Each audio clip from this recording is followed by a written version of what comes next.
पाकिस्तान की सियासत में किसी भी वक्त क्या भी कुछ हो सकता है, इसको अब मेरे ख़्याल में कहावत ही कहें, और ये कहावत पाकिस्तान के अंदर कोई नई भी नहीं है। आपने देखा कि पाकिस्तान तहरीक इंसाफ को उसका इलेक्शन सिंबल बल्ला जो है वो वापस मिल गया, और ये मेहरबानी जो पार्टी के साथ हुई वो पेशावर हाई कोर्ट ने की, और इलेक्शन कमीशन का जो डिसीजन था उसको उन्होंने फ़िलहाल मुअत्तल कर दिया।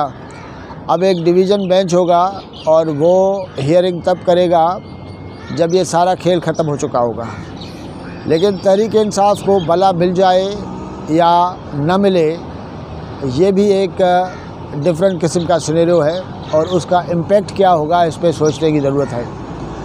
आम तौर पे हमारे पास बहुत सारे इश्यूज़ हैं, जो रियल इश्यूज़ हैं उन पे बात नहीं होती, और बहुत सारे इश्यूज़ ऐसे हैं जो होते नॉन इश्यूज़ हैं पर उन पे बात बहुत होती है। अब अगर पाकिस्तान तहरीक इंसाफ को बला मिल गया है तो बल्ले से फ़र्क क्या हो सकता है? मेरा ख़्याल ये है कि आप थोड़ा सा इसको रियलिस्टिक अंदाज में सोचें कि आपका सिंबल और आपकी सारी जो दूसरी चीज़ें हैं जो आपकी पार्टी की शनाख्त के साथ कनेक्टेड है, वो बेसिकली क्यों होती है? वो इसलिए होती है कि जी आपका वोटर, आपका जो सपोर्टर है, उसको आपके कैंडिडेट का पता चले और आपको वोट मिले। लेकिन सवाल ये है कि अगर पार्टी उस बेहतर कंडीशन में नहीं है, उसकी सेहत ठीक नहीं है, या उसमें ऑर्गेनाइजेशन के मसाइल हैं, या उनको इलेक्शन लड़ना नहीं आता है, तो फिर वोट कैसे मिलेगा?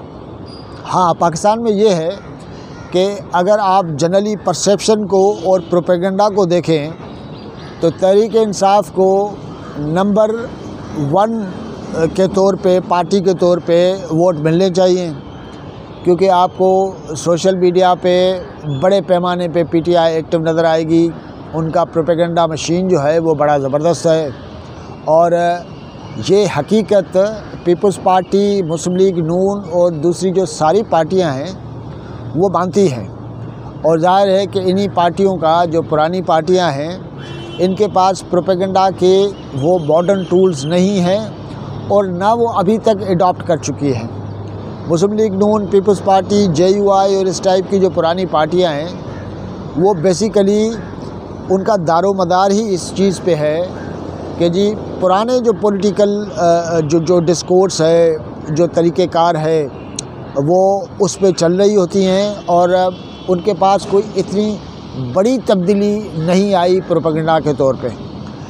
पीटीआई नई पार्टी है, और पीटीआई के पास जो वर्कर्स हैं उनकी जो कंपोजिशन मादी में हमें नज़र आई है और अभी भी है, उसके पास एक अच्छा खासा वर्कर्स का जो है वो ऐसा नंबर मौजूद है जो इस सारे मॉडर्न टूल्स को जानता है। दुनिया जान के अंदर बहुत सारे लोग बैठे हैं, और मुख्तलिफ़ वक्तों पे ये बात हमारे सामने आई है कि उनको ये न्यूअर जो इमर्जिंग टेक्नोलॉजीज़ हैं उनका पता है, उनके यूज़ का पता है।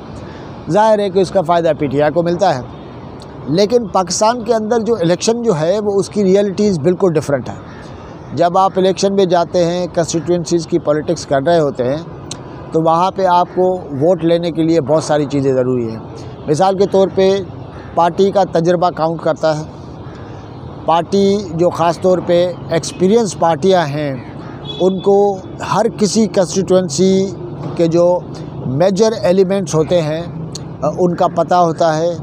वो आपको फिंगर टिप्स पे जो है वो गिन के बता सकते हैं कि जी इस कंस्टिट्यूंसी में कौन से सेक्शंस हैं, कौन सी कम्युनिटीज़ हैं, कौन सी बरादरियां हैं जो आपको सपोर्ट करेंगी या मुखालफत करेंगी, किस कंस्टिट्यूंसी में आपने काम कितना किया है जिसको आपको कैपिटलाइज़ करना है, एक्सप्लॉइट करना है, कहाँ आपके ड्रॉबैक्स हैं और उनको कैसे फेस करना चाहिए, सवालों के जवाबात किस तरह होने चाहिए। तो ये सारा एक जो पूरा निज़ाम जिसकी मैं बात कर रहा हूँ वो बेसिकली पार्टियों के तजुर्बे के साथ कनेक्टेड भी है, और वक्त के साथ साथ ये पार्टियाँ काफ़ी वाइज डिसीशन कर रही होती हैं इलेक्शन के सारे इन अदवार में। तो अब अगर मिसाल के तौर पे इसको क्राइटेरिया 1 ले लें और तहरीक इंसाफ पे ये क्राइटेरिया लगा दें, जिसका लीडर जो है इस वक्त अंदर है और जिसका और उसकी पार्टी का जो पूरा दारोमदार है वो बेसिकली पूरे प्रोपेगेंडा के कैंपेन पे है। प्रोपेगेंडा के कैंपेन जो है वो यकीनन असरअंदाज होते हैं, लेकिन वो कोई वाइटल, कोई क्रिटिकल रोल अदा नहीं करते। अब इशू ये है कि तहरीक इंसाफ जो है वो एक पार्टी के तौर पे खड़ी कहाँ है। उसको आप देखें कि उसकी पार्टी के जो मेजर सेक्शंस जो हैं, मेजर सेक्शंस जो है वो अलहदा हो चुके हैं। आप परवेज़ खटक वाली पीटीआई पार्लियामेंटेरियन को देखें, मिसाल जहांगीर तरीन और उसके साथ जो पूरा एक सिलसिला जुड़ा हुआ है वो देखें, वो एक अलहदा पार्टी के तौर पे मौजूद है। बहुत सारे लोग घर बैठ गए हैं, बहुत सारे लोग जो हैं वो अपने आप को कंफर्टेबल नहीं समझते। तो पीटीआई की जो शक्ल है पार्टी के तौर पे वो शक्ल नहीं है जो शक्ल पाकिस्तान पीपल्स पार्टी की है, जेयूआई की है, मुस्लिम लीग नून की है या दूसरी पार्टियों की है, जहाँ पे लार्जली जो है वो जो सूरत-हाल है वो ज़रा थोड़ी सी कंफर्टेबल है। वहाँ पे एक पूरा पार्टी स्ट्रक्चर है। नवाज़ शरीफ है मुस्लिम लीग नून में, वो सदारत कर रहे हैं, उनके पीछे एक पूरी टीम्स मौजूद हैं। पीपल्स पार्टी आसिफ जरदारी, बिलावल भुट्टो जरदारी मौजूद हैं, वो बैठे हैं, उनकी पूरी टीम्स प्लान कर रही होती हैं, नीचे कमेटीज़ बनी होती हैं। उसकी निस्बत में पीटीआई जो है इस वक्त स्ट्रगलिंग पार्टी है। और इस वक्त जो बहुत बड़ा डिफरेंस है पीटीआई और दूसरी पार्टियों में एक और भी है।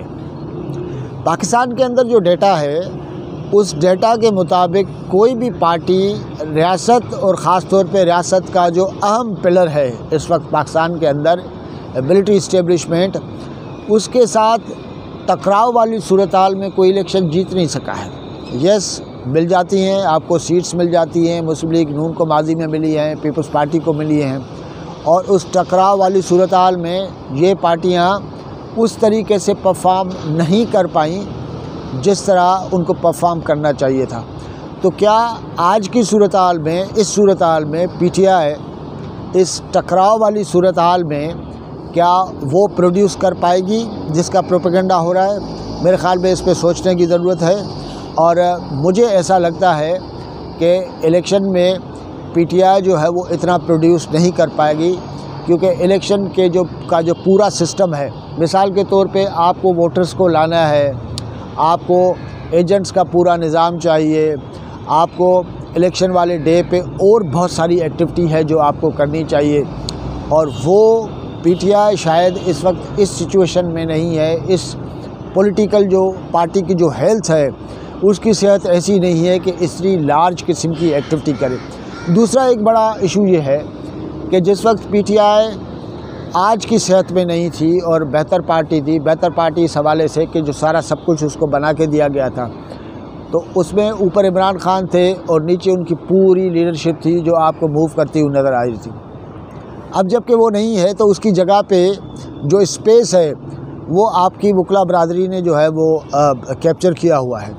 उसका एक एडवांटेज तो ये है कि आपको बड़े पैमाने पे प्रेस कॉन्फ्रेंस नज़र आती है और वकील अपने टिपिकल स्टाइल में बहुत सारी चीज़ें डिलीवर करते हुए नज़र आ रहे हैं। एक वकीलों का ग्रुप एक कुछ कर रहा होता है, दूसरा कुछ कर रहा होता है।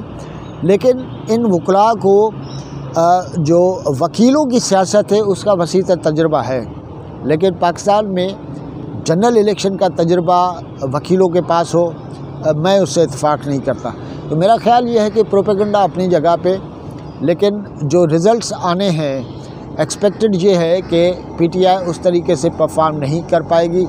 तो दूसरा फैक्टर जो है वो ये है पार्टी के तजुर्बे का, पार्टी की सेहत का, और प्रोपेगेंडा सिर्फ एक ही टूल है जिससे पीटीआई नहीं जीत सकती।